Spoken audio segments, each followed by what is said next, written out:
Kamati ya hesabu za serikali za mitaa imesisitiza kwamba miradi ambayo imekusudiwa kuwanufaisha wananchi isimamiwe ipasavyo na kuhakikisha kwamba mnufaika anakuwa mwananchi. Na haya yamesemwa sana kwenye miradi ya masoko. Tumetembelea miradi miwili ya masoko, kwamba Arusha ijipambanue na ijitofautishe na baadhi ya miradi ambayo fedha za serikali zinatengwa, zinajenga miradi mikubwa ya kuwasaidia wananchi, hasa wafanyabiashara ndogo ndogo, lakini wanufaika wanaishia kuwa ni wajanja wachache. Kwa hiyo kamati ya LAC imeagiza na kusisitiza kwamba ahadi yenu ya kwamba mtahakikisha mwananchi, hasa mfanyabiashara ndogo ndogo, ndo anayekuwa mnufaika, muitekeleze kwa vitendo. Hilo liingie kwenye rekodi zenu.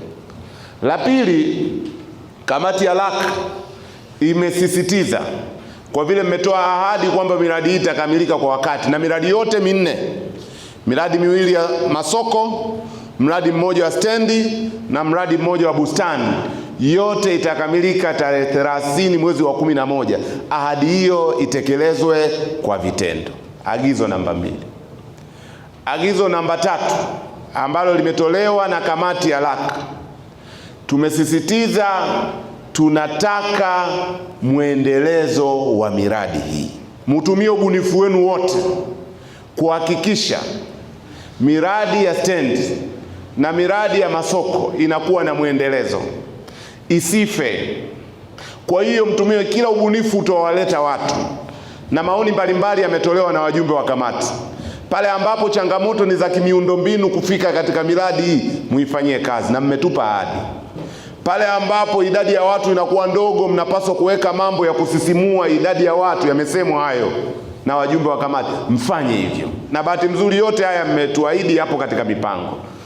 Juu ya barabara za rami kuingia katika miradi, na juu ya kusisimua shughuli katika miradi yetu. Na kwa lile la bustani, mwendelezo ni mazingira. Kama tunataka ile shughuli pale iende kama ilivyokusudiwa, basi ile ahadi ya kwamba mtahakikisha shughuli zote za binadamu zinazowekwa pale zitazingatia mazingira iendelezwe. Haya ndiyo mambo makuu matatu yaliyotoka kule field.